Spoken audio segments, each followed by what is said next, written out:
Bonjour à tous. Avant un gros changement en 2026 sur l'aménagement du pick-up, je voulais vous faire un ram tour avec dans un premier temps la présentation du véhicule et dans un second temps présentation de l'aménagement que je lui ai fait. Alors vous noterez que derrière moi je n'ai pas remis la tente de toit ni le haut-vent. Ce ne sont pas les choses principales que je vais présenter dans la vidéo. Je les illustrerai comme pas mal d'autres détails de la vidéo par des plans tournés lors de différents road trips. J'ai pas pris le soin de les remonter sur le véhicule parce qu'on est sur des objets construits de manière industrielle. C'est pas du sur-mesure, c'est des choses qu'on trouve dans le commerce assez facilement. Donc ici on est dans mon fief, on est dans l'Aube, dans les Grandes Plaines. On est le 29 décembre, il fait peut-être 0 degré. Donc c'est un ram de 2018 que j'ai acheté en 2021. En 2021, il totalisait 37 000 km et aujourd'hui, il en a 145 000. Donc j'ai roulé un petit peu avec. Le choix de l'achat de ce véhicule totalement dérisoire, je l'ai acheté pour le fun et parce que c'était rigolo d'avoir un pick-up avec 400 chevaux et un V8. C'est qu'au bout d'1 an que j'ai réalisé qu'il avait des réelles capacités de off-road et surtout de pouvoir m'emmener en bivouac tout en restant super confortable. Il est motorisé par un V8 de 5,7 litres atmosphérique et il est en bicarburation essence et GPL. Donc j'ai une cuve de 120 litres de GPL et j'ai 120 litres d'essence réservoir d'origine.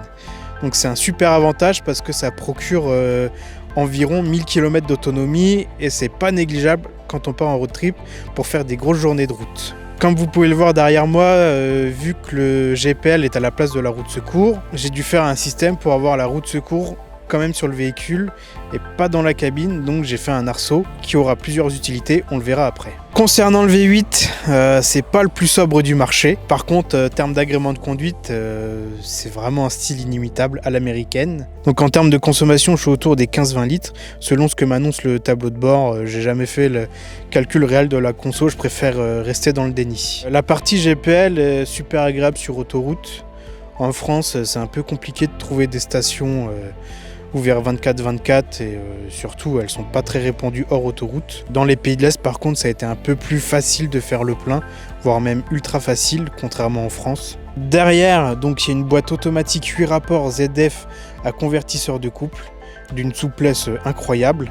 Et derrière la boîte ZF j'ai une 4 courte, une 4 permanente, une 4 automatique et un mode 2 roues motrices qui s'effectue par le pont rigide arrière. Donc je suis repassé en feu LED, j'ai remis des feux de capot qui éclairent les côtés pour voir le gibier dans les champs et j'ai remis 2 grosses longues portées pour aller voir très loin dans ma campagne. En termes de mécanique pure 4x4, j'ai rien fait dessus, il est tout d'origine. En termes de suspension, j'ai le système pneumatique. Jusqu'alors je touche du bois, c'est un peu un sujet tabou mais il fonctionne. J'ai 4 positions, j'ai une position standard, j'ai une position entrée pour aller dans les parkings, ça le rabaisse. Ce qui fait aussi que j'arrive à le mettre dans mon garage avec la tente de toit sans l'échelle, sans démonter tout l'aménagement, ce qui est plutôt pratique. Faut replier les rétros, mais je suis sur une porte de garage standard en 2 m par 2 m 20. J'ai une position off-road 1, comme il est actuellement, et une off-road 2 qui permet d'aller chercher des chemins un peu plus accidentés que ceux où je suis actuellement. La seule chose que j'ai faite, moi, c'est au niveau des pneumatiques. Quand j'ai changé les pneus d'origine, j'ai remis des pneus Pirelli Scorpion all-terrain pour aller dans les chemins sans trop me poser de questions. Alors moi, je cherchais un pneumatique homologué loi montagne avec un dessin off-road mais pas trop pour être encore roulable sur la route sans rajouter de consommation ni de son en cabine.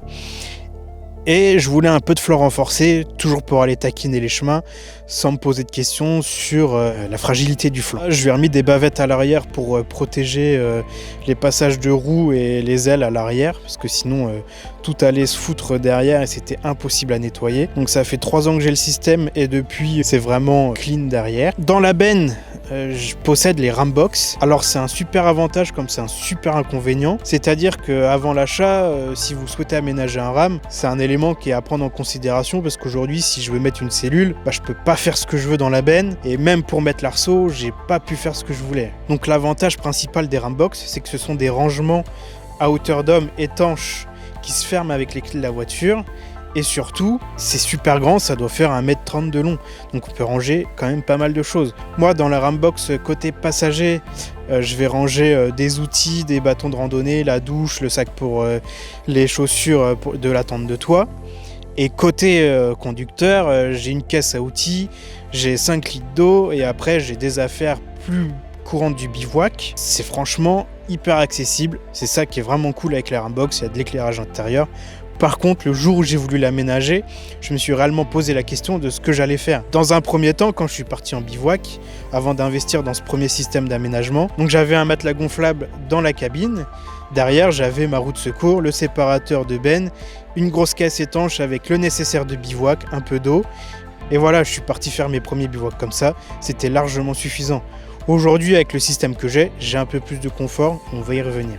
Donc sur l'aspect du RAM, après c'est que de l'esthétique que j'ai fait, c'est-à-dire que j'ai déchromé, j'ai changé la calandre, j'ai repassé quelques éléments en noir, et voilà pour le RAM, ça s'arrête là. À l'intérieur, j'ai strictement rien fait.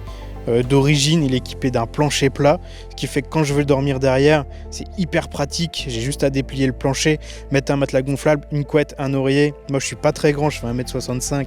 Le RAM, lui, fait 1,60 m, un peu de travers et je tiens super bien. Donc, mes premiers bivouacs ont été faits comme ça. Ensuite, quand j'ai compris que ça me plaisait, je me suis dit que j'allais partir sur un aménagement tente de toit avec tiroir aménagé. Et la question s'est posée d'abord dans un premier temps sur l'arceau que j'allais faire pour pouvoir intégrer une tente de toit, puisque je voulais absolument pas la mettre sur le toit. Et donc au bout de mes premiers bivouacs à tester, voir si ça me plaisait, je me suis dit ok, maintenant il faut passer à l'aménagement un peu plus sérieusement pour se faciliter la vie. Moi je voulais arriver en bivouac, je voulais pouvoir sortir un tiroir et me dire clac, la cuisine elle est posée, l'évier il est là. L'eau, j'ai juste à la tirer comme ça. Je voulais être dépendant de pas mal d'énergie, ce qui fait que l'eau s'écoule par gravité. Le réchaud, c'est un double feu parce que je voulais pouvoir cuisiner deux choses en même temps, du riz, du poulet, des patates et à côté une viande. Je voulais pouvoir être assez rapide pour faire ma cuisine. Et puis, je me suis dit surtout, il me faut un frigo parce que mon premier bivouac, je l'ai fait en novembre 2022. Donc, mon frigo, c'était une Rambox. Je me posais pas vraiment la question et je suis parti dans les Alpes. Première nuit par -3, pas de système de chauffage. Je vous avoue que j'ai un peu eu froid, mais les affaires dans ma Rambox, elles étaient bien fraîches. Donc en 2023, je me suis posé. Je voulais partir en bivouac dans le Morvan, week-end de tempête. Et j'ai construit le tiroir aménagé. Même si j'aurais souhaité faire l'arceau avant, je me suis dit c'est le tiroir qu'il faut faire en priorité pour avoir accès à un minimum de confort sur la cuisine. Parce que là, c'était pas possible de partir en été avec le système que j'avais. Je me voyais pas aller faire mes courses tous les 4 matins. Donc en 2023, je me suis posé, je me suis dit ok, je fais mes plans, il faut partir sur un double tiroir aménagé qui me prend quasiment toute la hauteur de la benne. Je me suis juste laissé un espace entre le couvre-benne et le caisson pour pouvoir glisser une table, une cabine de douche, un tapis. Voilà, des choses qui peuvent prendre de la place et qui finalement sont assez fines. Donc elles sont calées ici. J'ai calé ça avec des taquets et ça bouge pas. Donc le tiroir, il fait quasiment 1,60 m de long. Il y en a deux. Le premier, c'est un tiroir dédié à la cuisine complet. En première partie, donc j'ai ma façade qui est aussi une porte qui s'ouvre, qui permet d'incliner le bidon d'eau pour se laver les mains. En dessous, j'ai un évier et je me suis rendu compte à l'utilisation que je ne m'en servais jamais. Et de part et d'autre du bidon d'eau, j'ai des rangements pour les épices, l'huile, le vinaigre, des plats lyophilisés. Derrière cette première partie, j'ai mon réchaud. Et c'est assez large, du coup derrière j'ai les réserves de gaz directement. Et comme le tiroir il est assez haut également, en dessous j'ai un autre tiroir. Donc il y a 2 tiroirs dans le tiroir. Donc dans ce 3e tiroir, il y a une partie nourriture diverse. Et derrière tout ça, j'ai un gros rangement pareil pour caler encore beaucoup de nourriture. De l'eau, là il y a plus de place pour mettre de l'eau, de la nourriture en grande quantité. Le deuxième tiroir, lui, il est beaucoup plus simple puisqu'il y a une façade fixe. Dans mon deuxième tiroir, j'ai un frigo Equipaddict et accolé à ce frigo, j'ai une batterie EcoFlow River 2. Alors le choix du frigo, il a été super rapide. J'étais bloqué par les dimensions du tiroir. Voilà, j'ai pas eu le choix, j'ai un 21 litres, ça s'arrête là. J'ai fait des aérations en bout de tiroir comme il faut, mais je trouve que ça chauffe trop et je pense que c'est un cercle vicieux. Derrière, pour moi, c'est la batterie qui essaye de se refroidir, elle met la ventilation en route. Le frigo, lui, se met en route pour refroidir l'intérieur, du coup il chauffe. Et ça, c'est un cercle vicieux, je trouve que c'est... J'ai pas réfléchi à ce côté-là. Même si l'un dans l'autre ça va hyper bien parce que la batterie en fait elle est rechargée par le véhicule en roulant, j'ai retiré un 12 volts, ce qui fait que c'est elle qui fait le tampon entre les deux. Le frigo ne se coupe jamais, mais je trouve que ça chauffe beaucoup trop. Je pense que l'aération aurait pu être mieux faite, peut-être qu'il faudrait faire un trou dans le caisson. Mais aujourd'hui on est en 2026 bientôt et la question elle se pose plus vraiment parce qu'il va y avoir un petit peu de changement. Et derrière mon frigo et ma batterie, j'ai un rangement de plus d'1 mètre de long pour ranger la chaise, les cales de roue. Quand je pars en hiver, je mets le chauffage. J'ai un WC pliable, j'ai un seau et après, pareil, dedans, des fois, on met la poubelle aussi. On met les chaussures, on met tout ce qui est un peu plus sale, on va dire, ou qui craignent un peu moins. Donc c'est un tiroir que j'ai conçu moi-même. Enfin, je veux dire, j'ai rien inventé, j'ai piqué les idées sur des vidéos sur YouTube à droite et à gauche. Le système de glissière, je l'ai fabriqué de A à Z parce qu'un système de glissière charge lourde d'1,60 m, ça n'existe pas forcément ou alors c'est hors de prix. Là, c'est juste du carré de 2 avec des roulements de skate, de la pièce facile à trouver, facilement interchangeable. Je dirais que le tiroir, lui, m'a coûté environ 2000 €, je pense. Batterie comprise, réchaud compris, frigo compris. C'est pas si cher que ça quand on voit le prix sur le marché. Donc j'ai traîné mon tiroir pendant 2 ans et demi. Si j'ai quelque chose à dire là-dessus, ça serait plutôt de faire une armature, enfin le caisson. Si c'était à refaire, je le ferais en 15 mm d'épais parce que 10 c'est un peu faible. Je trouvais un peu souple et quand je l'ai fabriqué, je n'aurais pas donné cher de sa peau. Donc voilà, j'ai tourné avec pendant 2 ans et ensuite je suis passé à la fabrication de l'arceau. Donc je suis parti sur un arceau fabrication maison parce que je me suis renseigné, il y en avait pour 5000 €, frais d'importation, frais de douane, plus prix de l'arceau si je le faisais venir des US. Donc j'ai dit là on va éviter parce que finalement c'est le prix total de l'équipement que j'ai actuellement. Donc arceau fabrication maison, il est en 3 parties. L'avantage c'est que je peux le monter tout seul. J'ai une arche à l'avant, une arche à l'arrière et une partie centrale qui vient se glisser entre les deux. Assez simple de conception.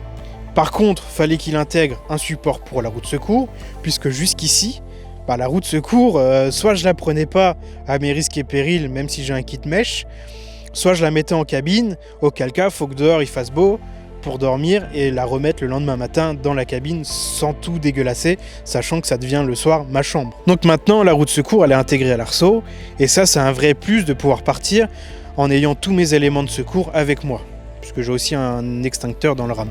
Et donc l'arceau, lui, il vient se prendre sur des platines de 10 mm d'épaisseur, dans lesquelles j'ai soudé des tiges filetées, ce qui fait que pour démonter l'arceau, j'ai 4 vis à défaire de chaque côté, plus mes 4 vis sur les deux longerons. Je défais l'arceau, je peux le monter tout seul et je peux le descendre tout seul. Ensuite, la tente de toit, je suis parti sur une tente de toit Décathlon. Donc je suis parti sur une tente de toit Décathlon d'occasion. Déjà de une parce que c'était plus abordable. Et de deux, la tente Décathlon, elle fait super bien l'affaire. Je suis parti en été avec, elle se rafraîchit super vite. En hiver, on n'a pas trop froid. Par contre, c'est une tente portefeuille, donc forcément, c'est super craintif du vent. Dès qu'il y a du vent et que je suis dedans, je suis quand même pas à l'aise. Et puis, quand tu la déplies, la tente de toit, tout se tend automatiquement. Les fenêtres, enfin les côtés, il n'y a pas besoin d'aller rajouter des tiges en plus. Une fois qu'elle est dépliée, elle est tendue, il n'y a pas besoin d'aller remonter. On refait le lit et on va se coucher dedans. Dedans, on a rajouté quand même le matelas anti-condensation et j'ai acheté le drap sur mesure du matelas, ce qui est quand même pas dérisoire parce que c'est vraiment un petit plus pour le confort et repartir en toute tranquillité. Et après ça, j'ai acheté un auvent autoportant 270 degrés de 2,50 m de long. Alors je le voulais pas aussi loin à la base, mais le vendeur sur le site, il s'est foiré. Il a marqué 2,10 m. Et quand il est arrivé, je me suis dit, mais il y a un souci, il fait pas 2,10 m. Et je me rends compte que je l'utilise pas souvent. Je l'ai pris pour partir en Lituanie parce que je me suis dit, on sait jamais. Mais si je l'avais pas eu, c'est la tente de toit qui aurait fait office de haut vent. Je m'en suis servi une fois sous la pluie. Mais généralement, quand il pleut, il y a du vent. J'ai pas acheté les parois. Donc je vais pas dire que c'est inutile. Mais je dirais que c'est pas le haut vent le plus utile sur l'aménagement du véhicule. Autoportant, ça c'est génial. Ça se déplie en 5 secondes. Ça se replie en 5 secondes également.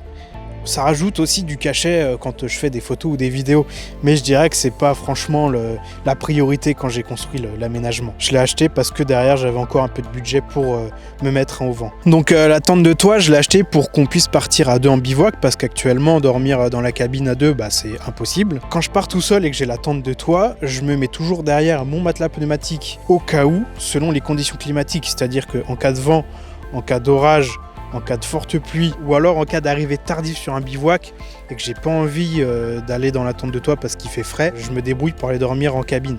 L'avantage, c'est que c'est hyper pratique, j'arrive, le lit est déjà fait, ou alors je dégage 2-3 affaires et je peux dormir directement dessus. Le lendemain matin, pareil, en une demi-heure, je suis déjà prêt à repartir. Le gros inconvénient, c'est que ça manque un peu de place, mais ça reste quand même très confortable. Ce qui fait aussi que le véhicule il est optimisé dans toute sa longueur, parce qu'il fait quand même 6 mètres de long. Devant, j'ai mon poste de conduite. Bien souvent, quand je suis tout seul, côté conducteur, c'est ici que je fais un peu mon bureau et mes montages, en cas de météo exécrable. L'accoudoir, lui, il me sert de table de salle à manger, tellement il est large. Derrière, du coup, c'est ma chambre. Et dans la benne et les rimbox, j'ai tous mes rangements. Donc c'est vrai qu'il est assez optimisé dans ce sens-là. Et j'ai pas fait d'aménagement en cabine, puisque je veux garder une mobilité hyper élevée, de pouvoir aller dormir derrière en cas de bivouac, quand je pars tout seul faire des bivouacs sous la neige, ou des bivouacs où les conditions sont un peu moisies, où j'ai pas le choix, où je dors dedans, ou alors je pars en prestation vidéo, pour une nuit, je vais pas déplier la tente de toit, je me fous dans le ram et fin de chantier. Donc au global, je dirais que le budget de l'aménagement, c'est à peu près 5 000 €. Il doit y avoir 2 000 € de tiroir, il y a 300 € d'arceau, 1 000 € de tente de toit. Après, je dois avoir des accessoires anecdotiques à droite et à gauche que je ne saurais pas quantifier tout de suite. Mais voilà, ça reste un aménagement à 5 000 € qui est quand même assez abordable parce que je suis allé chercher la tente de toit d'occasion. Pour conclure ma vidéo, je tenais à vous remercier d'être resté jusqu'à la fin de la présentation du RAM. Je tenais à la faire parce que j'avais intention de vous présenter mon équipement. Je pense que ça a suscité des interrogations de certains, et aussi parce qu'en 2026, je vais avoir un gros changement sur l'aménagement du RAM. Donc sur ces bonnes paroles, je vous donne rendez-vous début mars théoriquement, et si on ne se revoit pas d'ici là, bonne année.